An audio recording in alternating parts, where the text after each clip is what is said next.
Pak Yamin, ya. Tadi ini mungkin bisa beda pendapat, ya. Kan dikatakan negara tidak mengakui perkawinan itu. Itu kata kuncinya. Secara perdata, negara tidak mengakui perkawinan itu. Dan di KUH pidana memakai istilah perkawinan. Dan KUH pidana itu adalah hukum negara. Jadi kalau tidak diakui berarti berarti kalau belum dicatatkan, belum dipenuhi pengertian perkawinan dalam KUH pidana ini.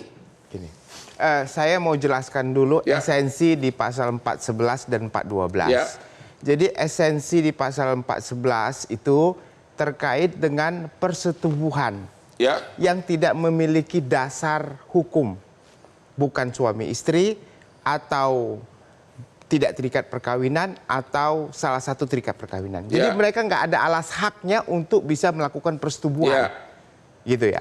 Yang 412 kumpul kebo atau kohabitasi juga sama. Mereka hidup bersama tapi tidak didasari kepada alas hak hidup bersama. Alas haknya apa? Perkawinan lagi. Perkawinan tadi dia bilang kalau tidak dicatatkan tidak diakui negara. Jadi perkawinan yang mana? 411 itu persetubuhan yang sama sekali tidak memiliki dasar ikatan apapun. Nah sekarang ada orang melakukan persetubuhan atas dasar kawin siri. Agama sah, tadi sudah dikatakan. Berarti ada alas hak dia melakukan persetubuhan kawin siri. KUH pidana tidak mengatakan alas sah. KUH pidana mengatakan suami istri tanpa didasari perkawinan. Sementara tadi dia mengatakan perkawinan tidak didaftar, tidak diakui negara. Ini konsepnya, Bang. Tadi kan bukan konsepnya. Apa yang tertulis di sini? Iya, ini saya baca yang tertulis ini di 411 ini. Setiap orang yang melakukan persetubuhan dengan orang yang bukan suami atau istri atau juga yang sama-sama belum menikah, persetubuhan, Bang. Jadi kalau mereka bersetubuh tanpa bukan suami istri tidak boleh. Atau bersetubuh bukan suami istri artinya di luar perkawinan. Itu kata-katanya di pasal 412.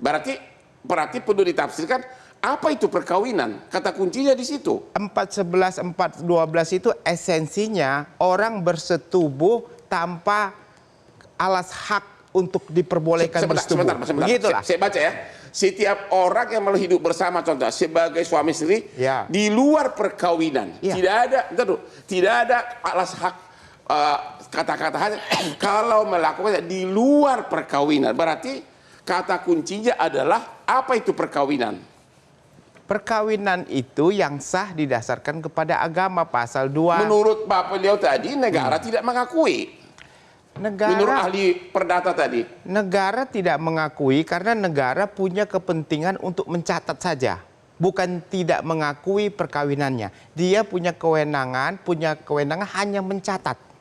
Kalau tidak dicatatkan, tadi Pak Haji bilang nggak masalah tidak dicatatkan, sah menurut agama. Nah apakah dengan tidak mencatatkan perkawinannya tidak sah secara agama? Tidak juga. Tapi kan kita bicara hukum negara. Negara mengatakan perkawinan itu tidak sah. Tidak sah secara keperdataan, tapi persetubuhan tadi dianggap sah secara kawin siri. Tidak diatur dalam undang-undang begitu. Hanya disebutkan di luar perkawinan. Ya nggak mungkin lah undang-undang memperjelas seperti itu, Bang. Nanti ahli pidana nggak laku, Bang. Justru ahli pidana yang menjelaskan. Karena KUH pidana mengatakan bahwa di luar perkawinan, maka kita harus bahas apa itu perkawinan. Benar nggak? Ternyata perkawinan katanya kalau tidak didaftar bukan perkawinan. Yang 412 aja tadi yang menyatakan hidup bersama tanpa ada perikatan perkawinan. 412 itu hidup bersama. Pertanyaannya, orang hidup bersama tanpa perkawinan yang sah melakukan persetubuhan nggak? Ya pasti. Nah kalau melakukan persetubuhan hidup bersama secara terus-menerus, kawin siri boleh. Boleh. Saya pribadi. Nah satu lagi, Bang. Sebentar dulu. Yang perdata karena tadi. Bapak kan background pidana, yang lain background perdata. Saya kasih tahu tidak sependapat dengan Bapak. Tadi ada putusan MK 46, baca ya. Putusan MK nomor 46 tahun 2010. Itu membatalkan terkait dengan anak yang sah. Ya kalau dulu kan dibilang kalau perkawinan di luar perkawinan punya hubungan hukum dengan ibunya. Putusan MK itu mengatakan bahwa sepanjang bisa dibuktikan secara saintifik, maka anak yang di luar kawin punya hubungan dengan bapaknya. Artinya walaupun ada perkawinan, karena kalau itu belum dicatatkan tidak akan pernah diakui anak itu.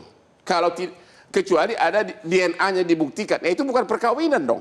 Udah dibuktikan sama putusan MK bahwa ada hubungan dengan bapaknya. Kalau orang sudah kawin secara sah, ngapain lagi bukti perlu DNA?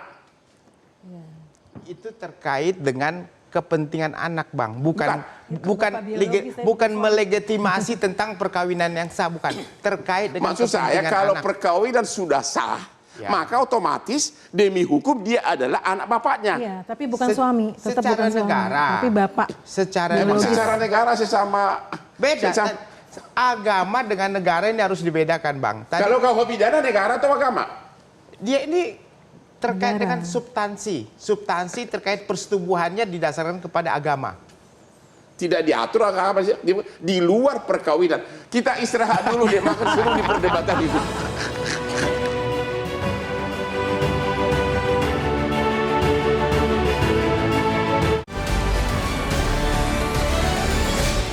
Jelajahi cara baru mendapatkan informasi. Download Metro TV Extend sekarang.